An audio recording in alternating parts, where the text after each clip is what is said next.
తాజాగా తెలుగుదేశం పార్టీ నూతన పాలకవర్గ సమావేశంలో ఏపీ టీడీపీ అధ్యక్షులు శ్రీనివాస్ యాదవ్ గారు ఒక మాట అన్నారు. అధికారంలోకి రాకముందు బాగానే ఫైట్ చేశాం, అధికారంలోకి వచ్చిన తర్వాత ఎందుకో క్యాడర్లో నిస్తేజం, ఒక అసంతృప్తి నెలకొని ఉంది అని. ఒక క్యాడర్లోనే కాదు, చాలామంది నాయకుల్లో కూడా ఎందుకో ఈ ప్రభుత్వం మీద వ్యతిరేకత కనిపిస్తుంది. ప్రభుత్వం మీద వ్యతిరేకత వీళ్ళ పాలనా విధానాలను చూసా, లేకుంటే వ్యక్తిగతంగా వాళ్ళకి ఏవైనా వ్యవహారాలు చక్కబడడం లేదనా, అలా కాకుండా ఇక్కడ చంద్రబాబు నాయుడు గారి నుంచి లీడర్షిప్ నారా లోకేష్ గారి చేతుల్లోకి వెళ్తూ ఉంది కాబట్టి, ఆ నారా లోకేష్ గారికి కొత్త టీం ఆల్రెడీ అలకేట్ అయిపోయింది కాబట్టి, సో ఆ కొత్త టీం అనేది కొందరిని ఏమైనా దూరం పెడుతూ ఉంది. అందులో నుంచి వచ్చిన అసంతృప్తి అన్నది అయితే తెలియడం లేదు, బట్ అసంతృప్తి అయితే ఉంది. ఒకప్పుడు చంద్రబాబు నాయుడు గారికి చాలా దగ్గర మనుషులుగా ఉన్నవాళ్ళు, దగ్గర మనుషులుగా పేరు గడించిన వాళ్ళలో కూడా అసంతృప్తి కనిపిస్తూ ఉంది. అండ్ ప్రస్తుతం సోషల్ మీడియాలో ఉన్న టీడీపీ క్యాడర్ ఇంతకుముందు చంద్రబాబు గారికి దగ్గర ఇంకొకరైనా దాన్ని కూడా పరిగణలోకి తీసుకోకుండా వీళ్ళను బూతులు తిడుతూ ఉన్నారు. అందులో మొదటి వరుసలో అంటే సుజనా చౌదరి గారు.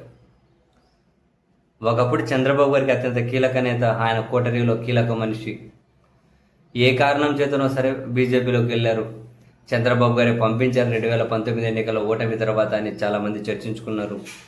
అండ్ ఇప్పుడు లోకేష్ నాయకత్వం ఎమర్జ్ అవుతున్న వేళ వీళ్ళందరినీ దూరం పెడుతూ ఉన్నట్టున్నారు. అలాగా అసంతృప్తి ఉందేమో. అండ్ సుజనా చౌదరి గారు చాలా సందర్భాలు అసంతృప్తి బయట పెడుతూ ఉన్నారు. అది డైరెక్ట్గా కావచ్చు, లేదా ఇండైరెక్ట్గా కావచ్చు. కావాలంటే తాజాగా తాను వేసిన ట్వీట్ కూడా చూడండి.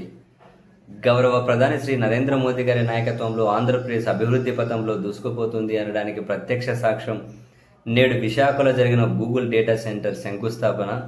దీనితో పాటు కేంద్ర మంత్రివర్యులు శ్రీ అశ్విని వైష్ణవ్ గారు వెల్లడించిన పలు కీలక రైల్వే ప్రాజెక్టులు రాష్ట్ర ముఖ చిత్రాన్ని మార్చబోతూ ఉన్నాయి. జూన్ 1 నుండి విశాఖ రైల్వే జోన్ ప్రారంభం మరియు ఏపీలో 3,300 కిలోమీటర్ల మేర కొత్త రైల్వే ట్రాక్ పనులు వంటి వాటిలో ఆంధ్రప్రదేశ్ పునర్నిర్మాణం శరవేగంగా ముందుకెళ్లబోతోంది అని. ఆంధ్రప్రదేశ్ అభివృద్ధి గురించి, ఆంధ్రప్రదేశ్ శరవేగంగా ముందుకెళ్లడం గురించి నరేంద్ర మోదీ గారిని, కేంద్ర మంత్రి అశ్విని వైష్ణవ్ గారిని ప్రస్తావించారు, కానీ ఎక్కడే కూడా చంద్రబాబు నాయుడు గారి పేరు కూడా ప్రస్తావించలేదు.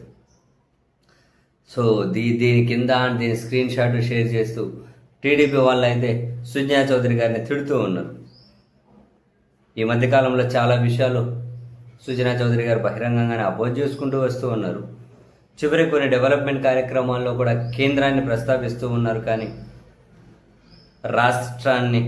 రాష్ట్ర నాయకత్వాన్ని పరిగణలోకి తీసుకోవడం లేదు. ఇదంతా కూడా ఒక రకమైన అసంతృప్తి డైరెక్ట్గానే. సో ఇది తాత్కాలిక అసంతృప్తి. ఈ అసంతృప్తి టీడీపీతో వీళ్ళకు చాలా దూరాన్ని తీసుకెళ్తుందా, టీడీపీతో బంధాన్ని చాలా దూరం చేస్తూ ఉందా?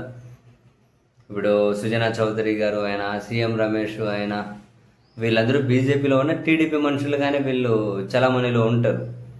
బట్ సీఎం రమేష్ గారు ఇప్పటికే టీడీపీ కోటాలోనే ఉన్నారు, ఆ కంపౌండ్లోనే కనిపిస్తూ ఉంటారు. కానీ ఎందుకో సుజనా చౌదరి గారికి చాలా డిస్టెన్స్ వచ్చినట్లుంది, చాలా గ్యాప్ వచ్చినట్లుంది.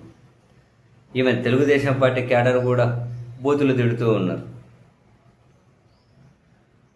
సో మొత్తం మీద అయితే సరే, నాయకత్వ మార్పు జరిగినప్పుడు వాళ్ళకి కావాల్సిన కోటరీని చుట్టూ పెట్టుకుంటారు, మిగిలిన వాళ్ళకు దూరం పెడుతూ ఉంటారు. బహుశా దూరం పెట్టడం ఏమైనా వీళ్ళకి నచ్చడం లేదా, లేకుంటే మరే ఇతర కారణాలు ఉన్నాయైతే తెలియడం లేదు.